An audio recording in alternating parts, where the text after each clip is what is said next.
Muy buenas tardes otra vez, queridos espectadores de Lágrimas en la lluvia. Ya lo saben, estamos en nuestro programa número 100, hablando sobre la fe y comentando todavía algunos aspectos de esta prodigiosa película de Dreyer, Ordet.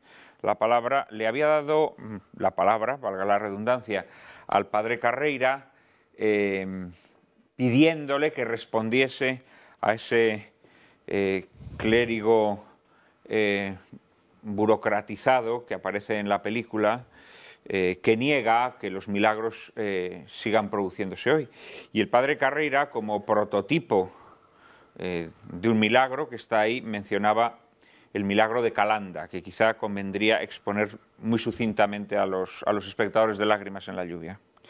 Para quienes no conozcan la historia, porque es historia bien comprobada con toda clase de documentos, un joven que trabajaba en el campo se cayó de un carro cuando iba cargado con toda clase de cosas de labranza, le pasó una rueda por encima de una pantorrilla, le deshizo la pierna y cuando los médicos vieron que empezaba una gangrena y que se les moría, tuvieron que cortarle la pierna, como se hacía entonces con un poco de líquido que ayudase al dolor, pero que no era más que un buen vino, y cauterizaron la cortadura, y él, una vez que se repuso de esa carnicería, recibió permiso oficialmente, como incapacitado, para dedicarse a la mendicidad.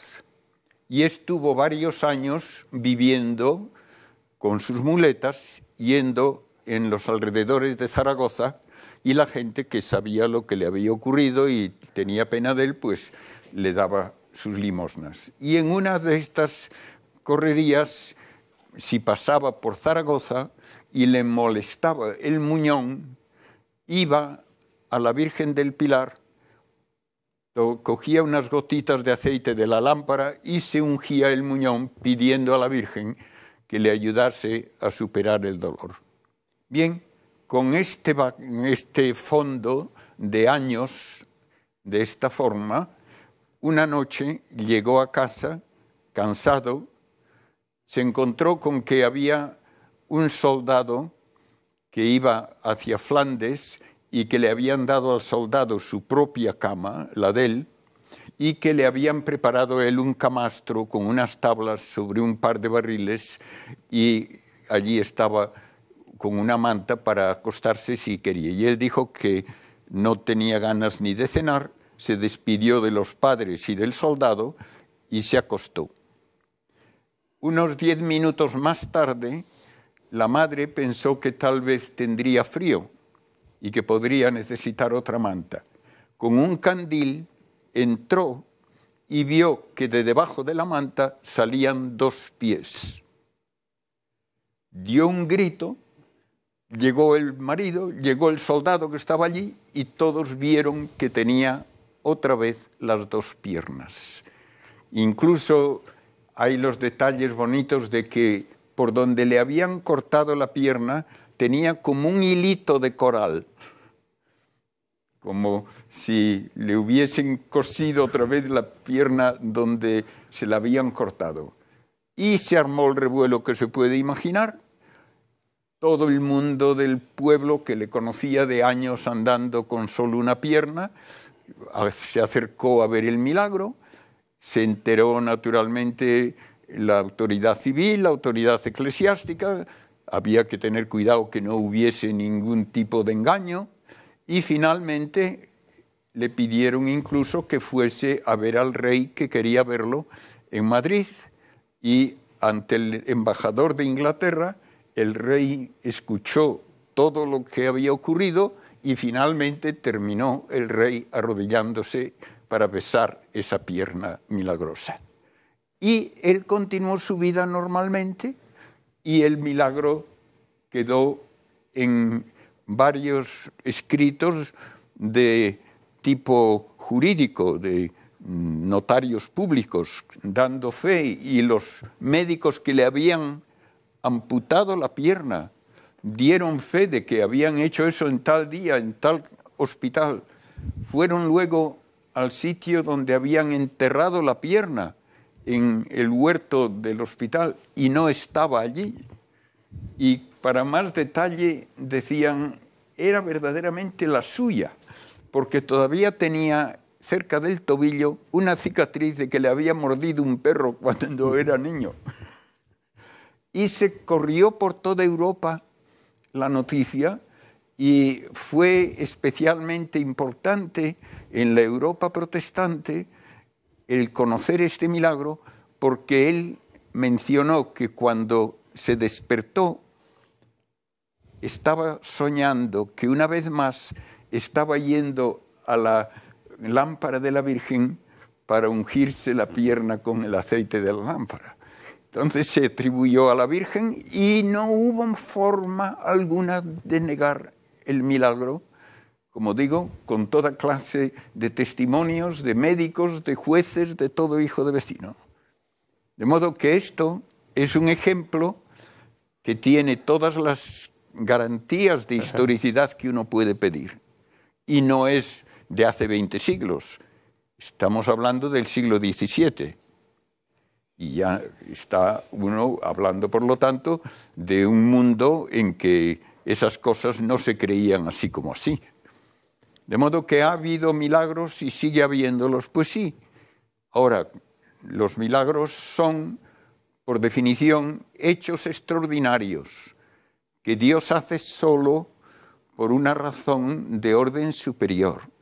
Y en ese sentido, yo no tengo inclinación a pensar que se pueden programar que a tal hora, en tal sitio, en tal capilla va a haber milagros.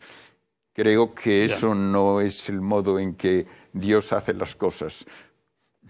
Ahora, con todo, don José Antonio, quería apuntar algo más sobre los milagros. Sobre los milagros, bueno, corroborar lo que usted ha dicho del milagro de Calanda. Claro, la impresión fue tremenda porque si pedía limosna en la puerta del Pilar, le conocía toda la ciudad. Y después esa ciudad entera pudo comprobar la realidad.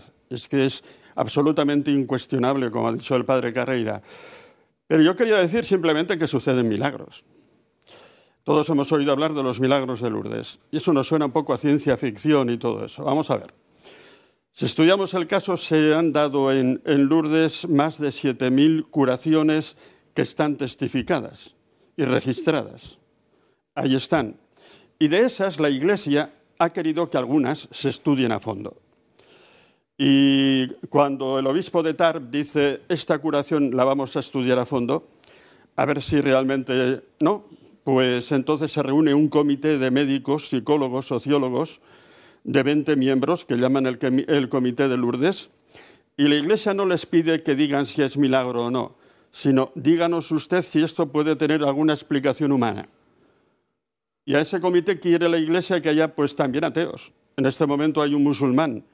A ese musulmán no se le pide que diga que es un milagro, sino usted como médico musulmán, díganos si esto se puede explicar. Cuando ese comité dice que eso no se explica por una razón humana, pasa a otro comité de Lourdes, más, digamos, mejor preparado, y hace el mismo análisis. Y cuando ese comité responde también diciendo que no hay explicación humana, la Iglesia a eso le llama milagro.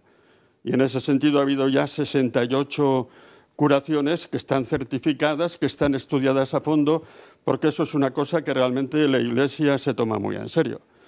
¿Y por qué se hacen milagros ahí, en Lourdes? Yo creo que ha sido una providencia de la Virgen, porque si uno va a Lourdes, pues se encuentra que allá van 6 millones de personas al año. El año del centenario fueron 9 millones de personas. Entonces realmente Lourdes se ha convertido en un centro de difusión de la fe para toda la gente de este mundo que termina por allí. Y eso es una realidad que la Iglesia mantiene hoy en día. Bueno, pues después de estas explicaciones que yo creo que habrían sido tumbativas para el clérigo de la película de Dreyer sobre los milagros, creo que ha llegado el momento de que nuestros invitados nos hablen de la fe que profesan, de las razones de su fe. María Cárcava nos introduce en el asunto. Dedicamos nuestro 100º programa de Lágrimas en la Lluvia, inmersos ya en el recién inaugurado Año de la Fe, proclamado por el Papa Benedicto XVI en octubre de 2012, como hiciera su predecesor Pablo VI, a profundizar en tan hondo misterio, la fe y sus razones. En su carta apostólica Porta Fidei, por la que convoca el Año de la Fe, Benedicto XVI afirma lo siguiente.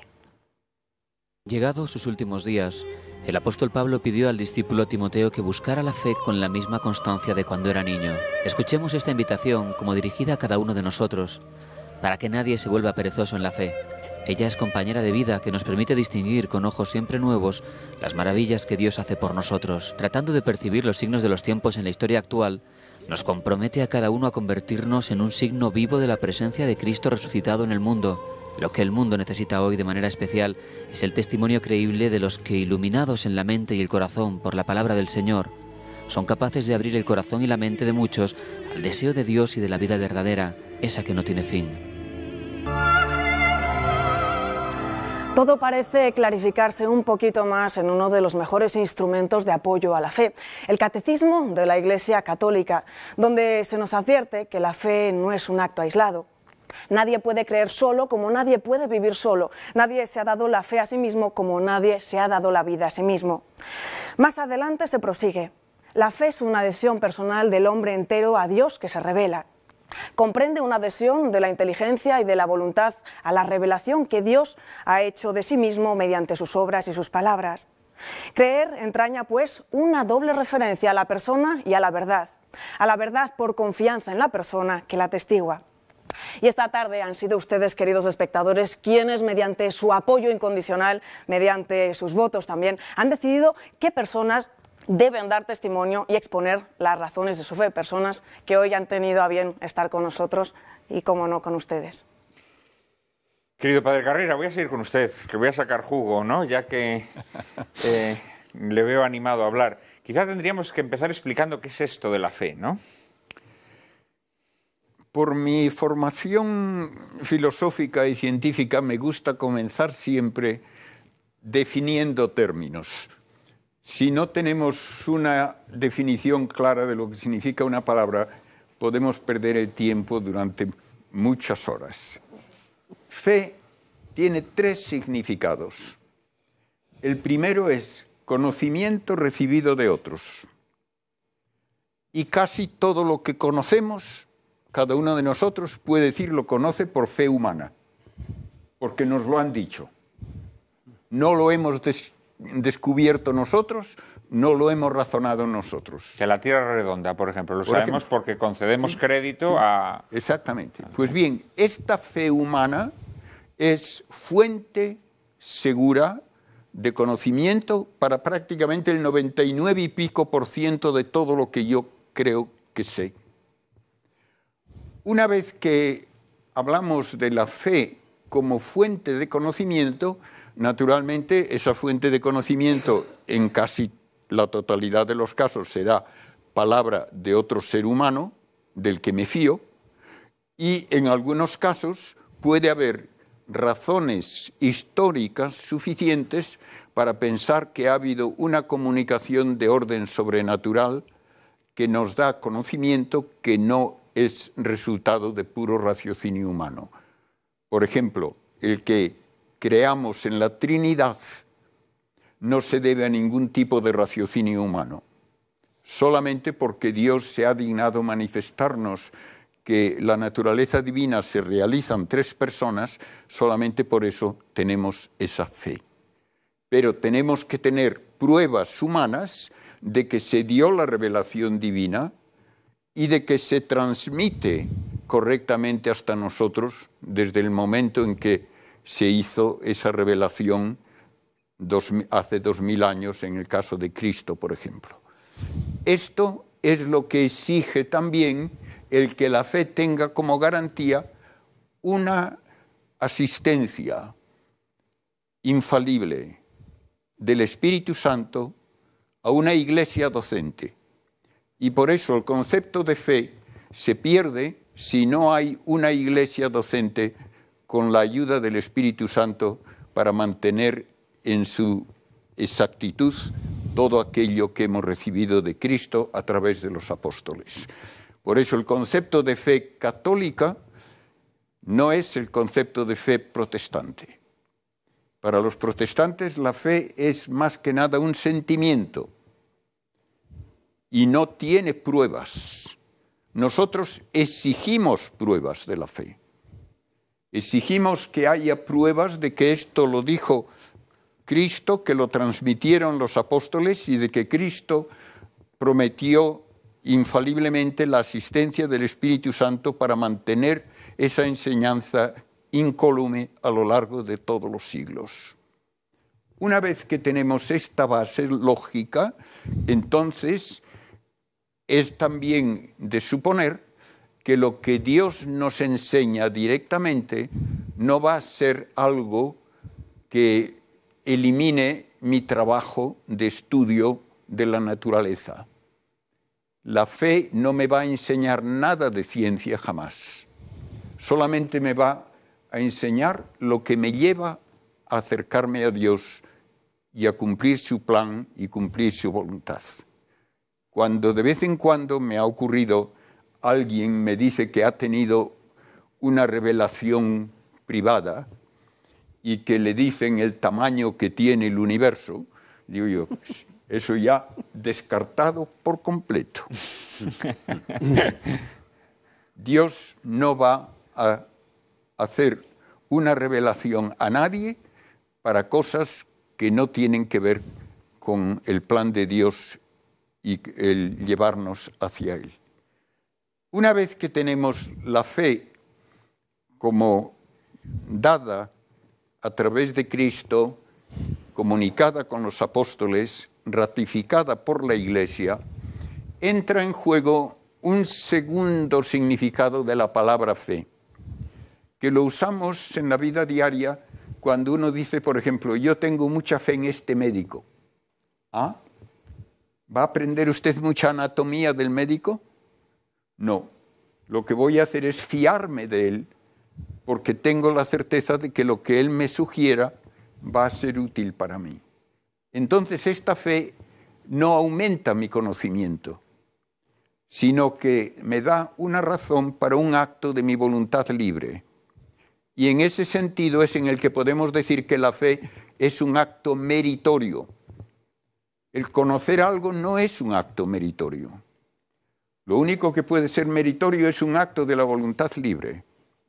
Pero esa voluntad libre, habiendo conocido la enseñanza de Cristo a través de los medios que Él dejó para dárnosla, me lleva a decir que voy a poner mi vida de acuerdo con esas enseñanzas. Y con la gracia de Dios lo hago. Y entonces es un acto meritorio de mi voluntad. No afecta para nada ya al contenido de conocimiento. Y una vez que he hecho esto, entonces, hablo ahora de una persona que llega al cristianismo desde fuera del ámbito cristiano, pido el bautismo. Y entonces se me da la fe como virtud teologal, que no aumenta mi conocimiento, que no me da mérito alguno, sino que la fe como virtud teologal es una especie de injerto de divinidad que da al ser humano la capacidad de ganar vida eterna con la gracia santificante que se le da en el bautismo. De modo que esa nueva fuente de actividad, por eso le llamamos virtud, es la que convierte todas mis acciones que están de acuerdo con la voluntad de Dios en méritos para la vida eterna.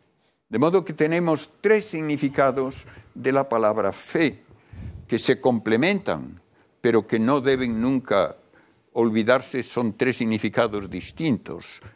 Conocimiento recibido, decisión libre de poner mi vida de acuerdo con ese conocimiento y gracia santificante que da ese valor sobrenatural a mis acciones. De esta manera podemos hablar entonces ya de la fe con la acepción, con el significado adecuado en cada caso. Impresionante esta exposición del padre Carreira, Miguel, ¿eh? Sí, señor.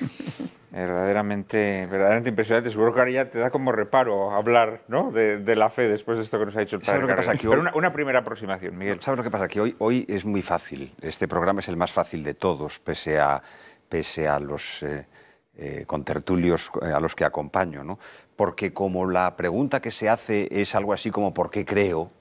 Bueno, pues esto efectivamente, una vez que el padre Carreira ha situado lo que es, además de una manera, bueno, pues eso es lo que demuestra lo que era la antigua enseñanza de la Iglesia, ¿no? Es decir, cuando se enseñaba filosofía escolástica y cuando había una disposición determinada a aprender ciertas cosas, ¿no? Pero es evidente que yo estoy exonerado de continuar por ese camino, más aún, claro. Si yo continuara por ese camino sería llamado al orden probablemente por el moderador, porque diría que estoy fuori vía, ¿no? No creo. Me he convertido en fuorviante. No, vamos a ver. Si a mí se me pregunta las razones de mi fe o por qué creo, a mí, antes de entrar en particulares intimidades, que me gustaría situarlo con dos anécdotas o dos citas, si se quiere, literario-filosóficas, porque tienen más que ver con el pensamiento y con su evolución. Una primera, que es posterior en el tiempo. Estamos en Francia, estamos en la Francia pues más o menos del primer tercio del siglo XX, y Jacques Maritain, que no está en mi Olimpo particular, como sabe Juan Manuel de Prada. Y todos los seguidores de Lágrimas en la lluvia. Jacques Maritain le dice a Henri Charlier, discípulo de Péguy, hombre extraordinario que había pasado de una familia masónica a la conversión, era un converso, y que era un gran artista, un gran escultor, un gran pintor y un gran escritor. Y Maritain, con una cierta osadía, le dice a Charlier: hágame por favor un resumen, una narración de su conversión. Y Charlier, visiblemente molesto, dice: ahora mismo, eso no me plantea ningún problema. Se sienta y escribe: mi conversión se debe a una gracia inmerecida de la omnipotencia divina. Aquí tiene. Primer hecho. Segundo hecho. Vamos un poco más atrás en el tiempo, unos 70 años. Donoso Cortés. Don Juan Donoso Cortés, marqués de Valdegamas, le escribe al conde de Montalembert, uno de los grandes intelectuales de la época, y le escribe la siguiente frase que ha pasado a la historia y que ha sido objeto de mil indagaciones e inquisiciones. Mi conversión a los sanos principios se debe en primer lugar a la misericordia divina y a continuación al estudio profundo de las revoluciones. Bueno, ¿qué diferencia hay entre estas dos frases? La primera es radical. Y si a mí me preguntan hoy cuáles son las razones de mi fe, ¿por qué creo? Pues yo tendría que decir: creo por una gracia inmerecida de la omnipotencia divina. Y desde un punto de vista radical no cabe otra respuesta. Es decir, lo que Charlier le dice brutalmente a Maritain. Es evidente que, hablando de una conversión, esta irrupción de la gracia inmerecida, se hace de una manera mucho más palpable, mucho más palmaria, mucho más evidente, que en los casos en los que la gracia, en los que la fe nos acompaña en toda nuestra vida, en la que la hemos recibido en el bautismo de niños, en el último significado que apuntaba el padre Carreira, y a partir de ahí, claro está, ha habido que alimentarla y actualizarla, porque la fe es un hábito, es una virtud, y por tanto requiere su actualización. Y claro, esa actualización tiene lugar a través de actos personales, pero inexorablemente a través de infinitas mediaciones humanas. Esto nos lleva al tema de la gracia y la naturaleza, pero que yo ahora no voy a tocar. Esas mediaciones, ¿cuáles son? Pues son múltiples, desde la familia, es decir, el hecho de que los que hemos recibido la fe desde nuestra infancia y hemos sido bautizados de niños, frente a lo que quieren toda suerte de progres, de que sean los adultos los que una vez que han adquirido la madurez, sean... Bueno, pues eso está segando la fe en ese momento auroral de la infancia. O la primera comunión, recibirla en edad temprana, como quería San Pío X, y como hoy está menos de moda, y hoy se lleva más bien retrasar la edad de la primera comunión. Bueno, a pesar de que nuestro querido prefecto Cañizares pidió que se volviese... ha recordado esa vieja doctrina de gran sabiduría de la Iglesia tradicional. Y luego yo aquí podría continuar la escuela, las amistades, las familias, toda la red social que puede fomentar, apoyar, construir o poder demoler, y todas esas mediaciones humanas nos llevarían pues a la propia comunidad política, a la legislación, es decir, eso que tampoco está de moda hoy y que es capital en el encuadramiento de la fe. Como se me ha preguntado a mí, yo no soy un converso, no tengo que decir que mi fe es una gracia inmerecida de la providencia, pero como no soy un converso, tengo que decir a continuación que mi fe se ha mantenido por la familia, por la sociedad, por el ambiente en el que me he desenvuelto, y luego ya, si hay una peripecia personal, porque está la hay en todo, pues yo podría decir que el estudio profundo de las revoluciones también ha tenido su parte en el mantenimiento y perseverancia de mi fe. Y al igual que le ocurrió a Donoso Cortés. No pretendo, líbreme Dios, hacer ningún tipo de parangón. No, pero yo creo que el estudio de las revoluciones efectivamente ha robustecido tu fe, indudablemente.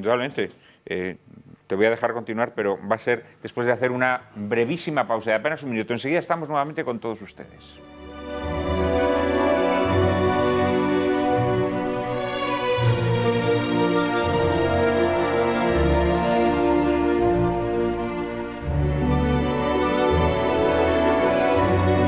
De líquido que ayudase al dolor, pero que no era más que un buen vino, y cauterizaron la cortadura, y él, una vez que se repuso de esa carnicería, recibió permiso oficialmente como incapacitado para dedicarse a la mendicidad.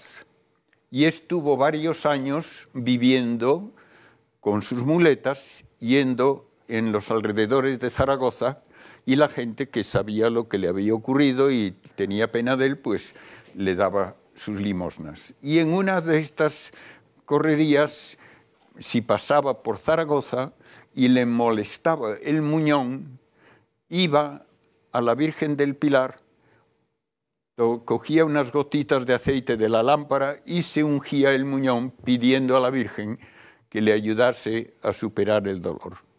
Bien, con este fondo de años, de esta forma, una noche llegó a casa, cansado, se encontró con que había un soldado que iba hacia Flandes y que le habían dado al soldado su propia cama, la de él, y que le habían preparado él un camastro con unas tablas sobre un par de barriles, y allí estaba con una manta para acostarse si quería. Y él dijo que no tenía ganas ni de cenar, se despidió de los padres y del soldado y se acostó.